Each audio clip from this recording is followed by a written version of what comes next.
Kia ora whānau, and welcome to another episode of Get a Job and Get Healthy with Costas Enterprises. I am your host, Alex Costas, and I just want to say a massive thank you.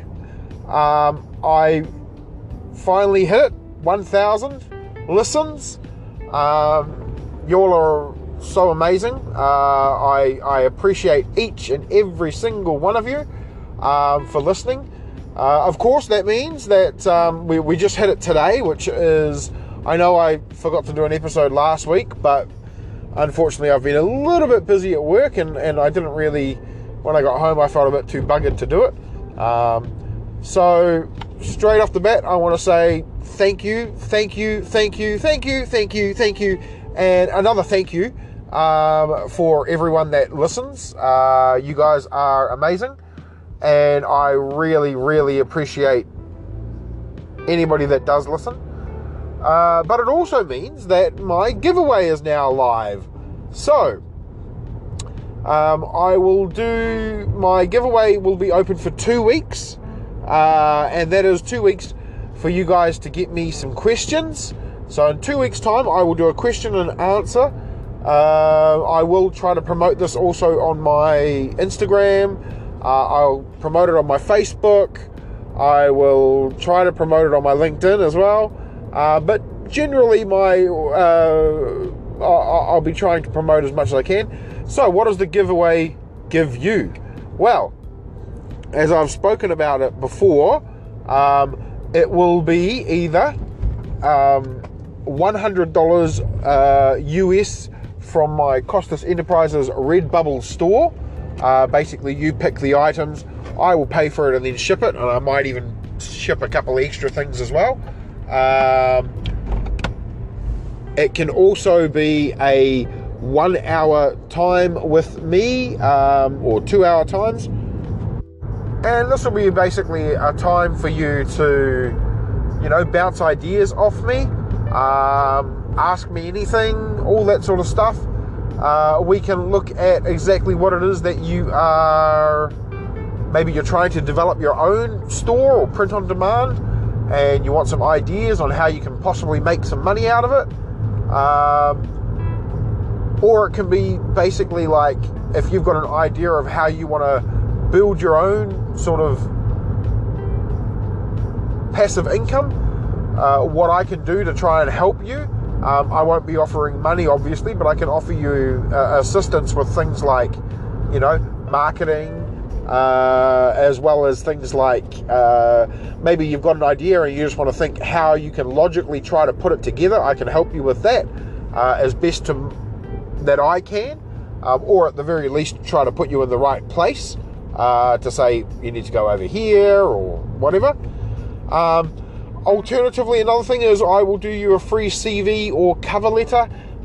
We can have a section on basically doing things like star interviews, all those sorts of things. When you're trying to get a job, if you need that help, I will offer that stuff for free.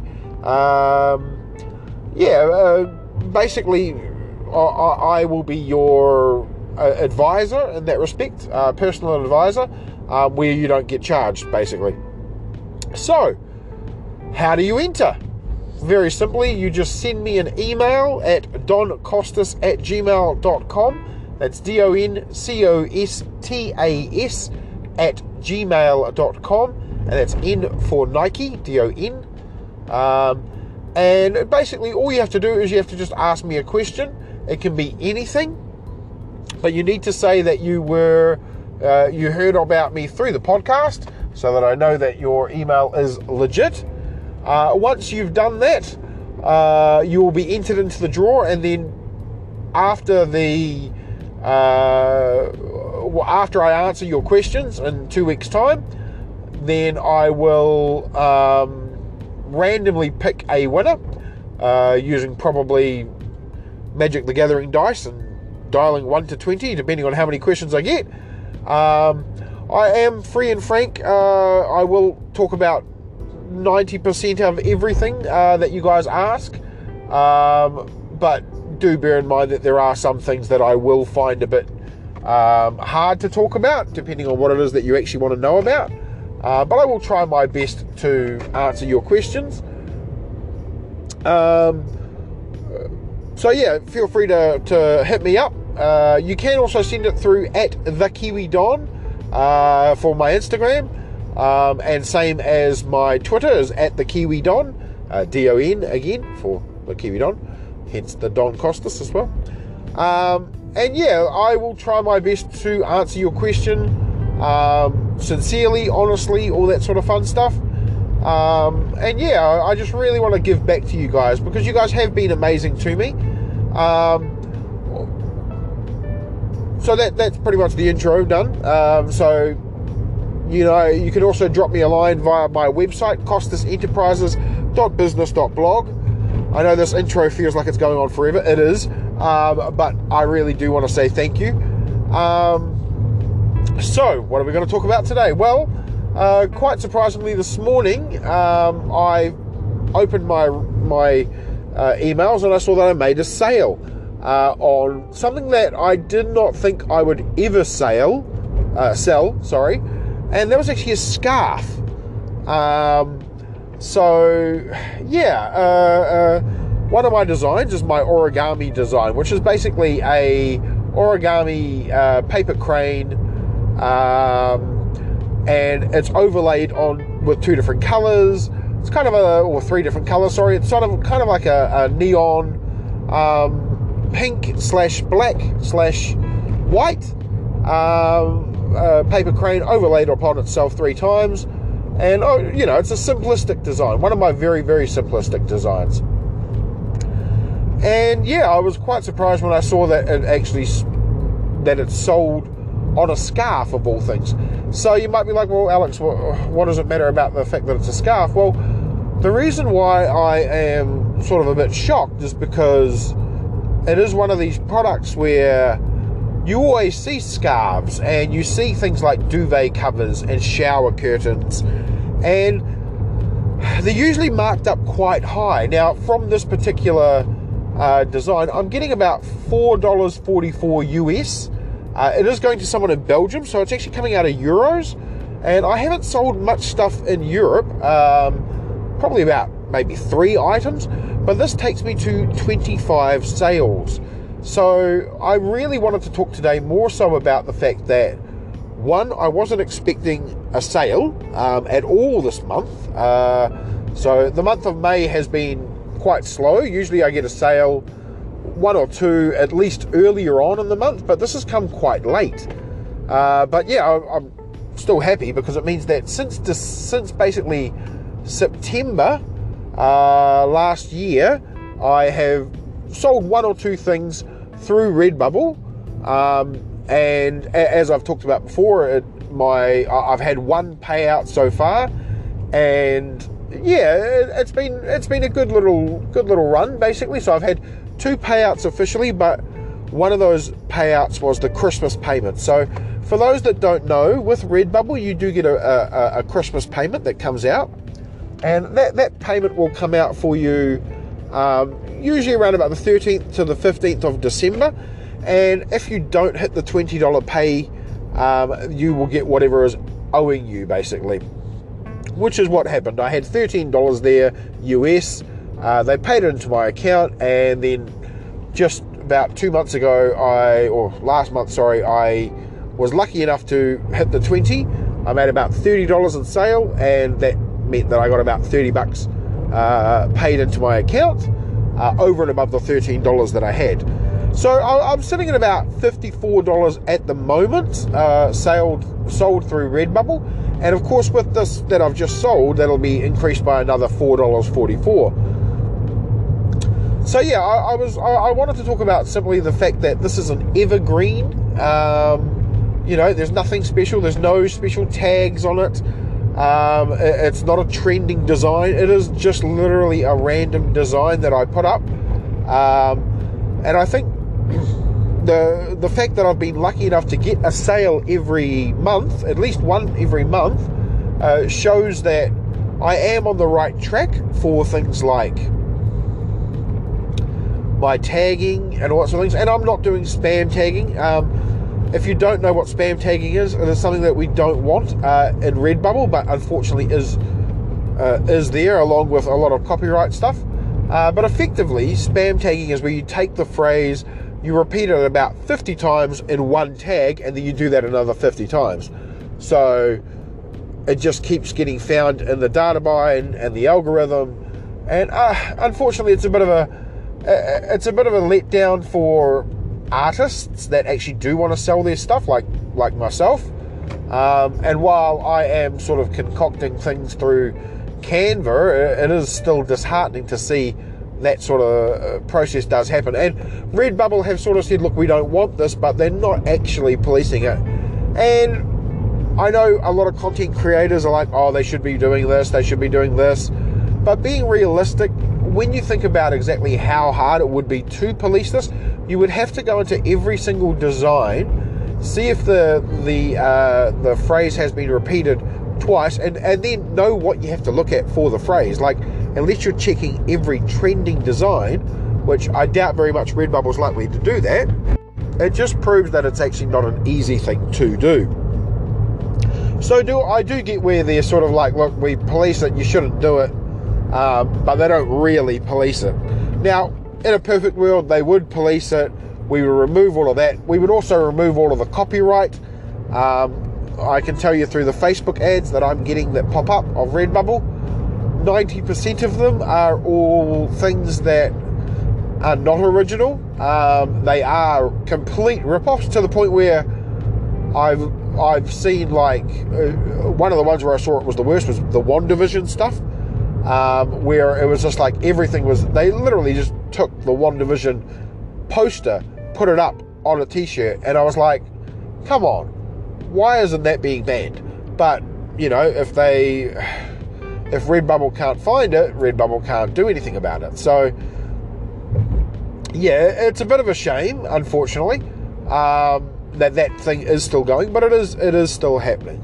I think it's also a testament to the fact that with what I have been doing, like, all the things that I've been getting hits on recently are not things that I've been advertising. Now, I am part of an Instagram silent loop, they call it, specifically for New Zealand mums and small businesses, which is why, obviously, I'm not a mum, I'm one of the small businessmen.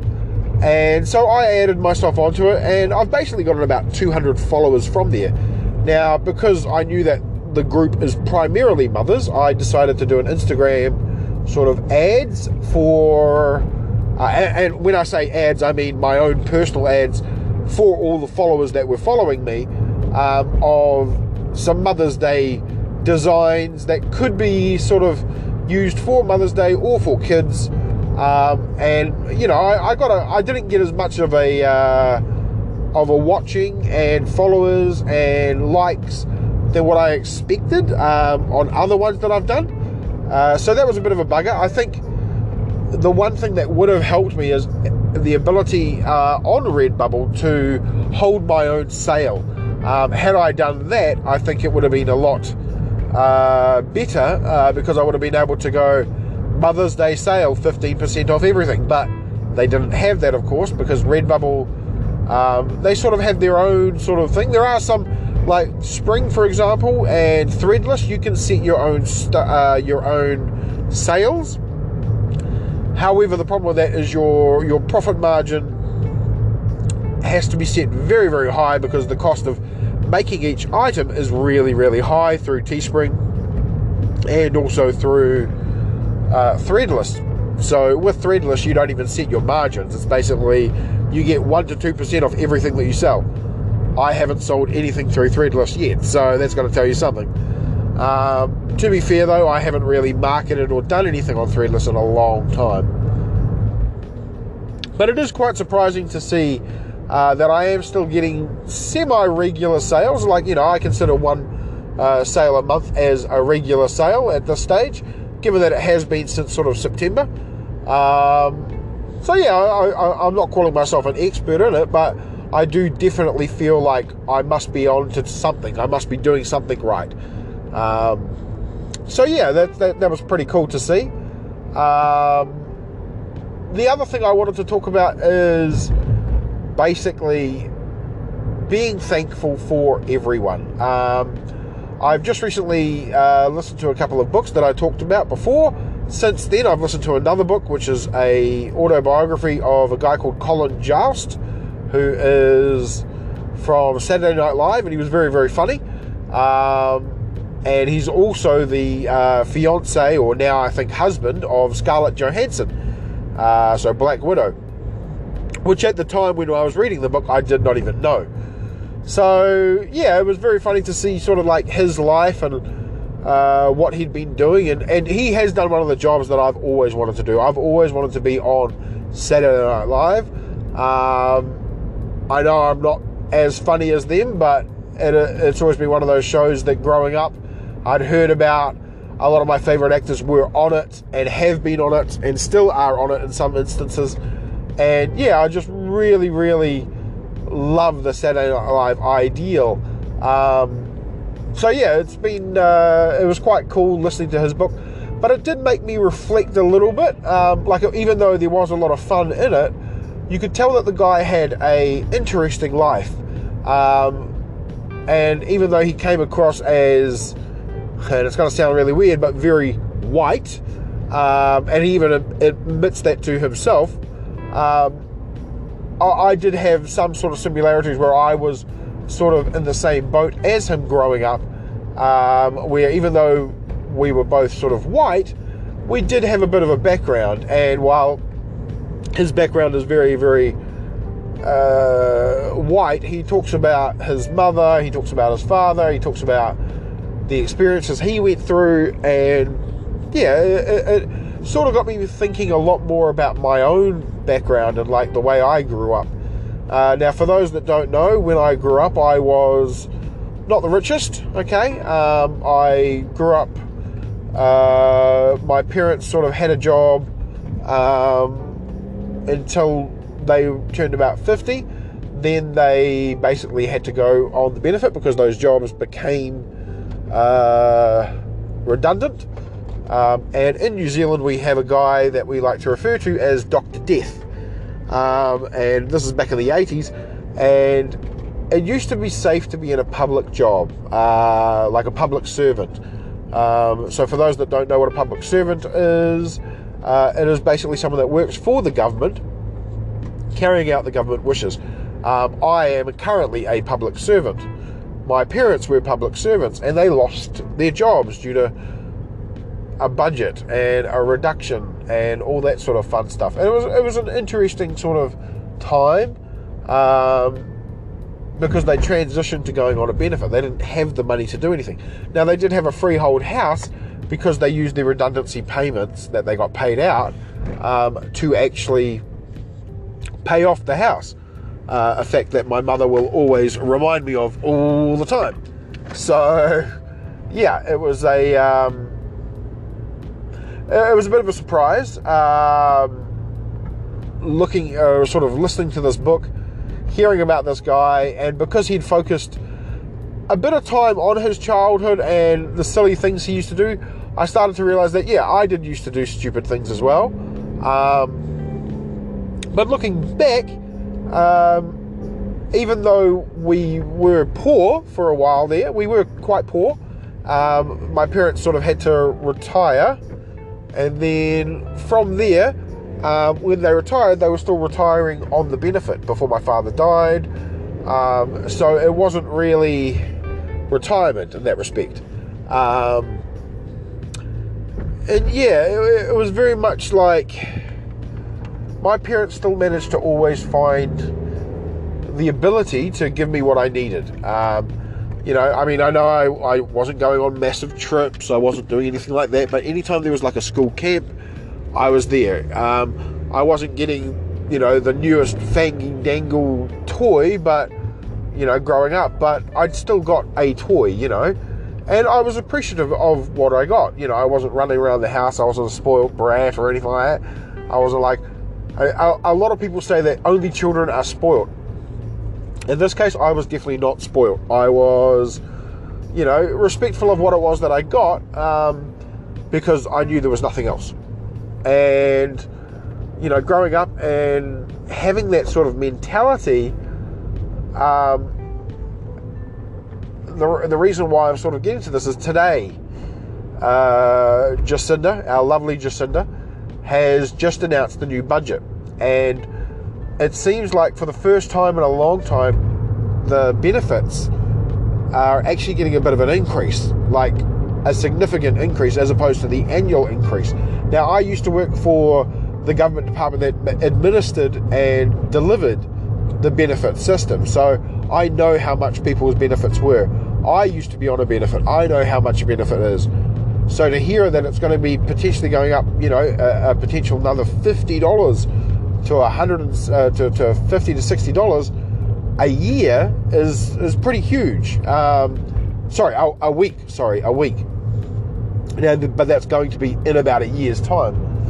So I was, it sort of made me think a bit about, life on the benefit, what I was doing. We were eating still pretty well. I mean, I'm still quite a jolly man, and was a jolly boy back then growing up. So it was like we still managed to have, a good family, a good, good life, despite being on the benefit. But there's so many out there that don't. And there's so many out there that they're still in issues, there's always going to be issues. And to me, it's really sad because, like, I'm definitely very grateful for what my parents gave me. It has made me even more grateful knowing that going forward, I want to give, when I eventually do have kids, and I do want kids, I want to give them everything. But at the same time, I want them to be thankful and grateful for what it is that, they get. So they don't become spoiled, basically. So yeah, it was a really, really sort of interesting sort of reflection and stuff that I did myself. And that's all it was. It was literally just a reflection. We're not talking like, I didn't, I didn't hit nirvana while I was thinking. It wasn't mindfulness or stuff that I've done before. But it was humbling, and it made me appreciate, a lot more than just what I had growing up. It made me appreciate what I've got now, and it made me appreciate the people that I've got in my life. And while, this sounds a bit soppy and stuff, but it also makes me appreciate you guys. I really do appreciate each and every one of you, because it's one of those ones where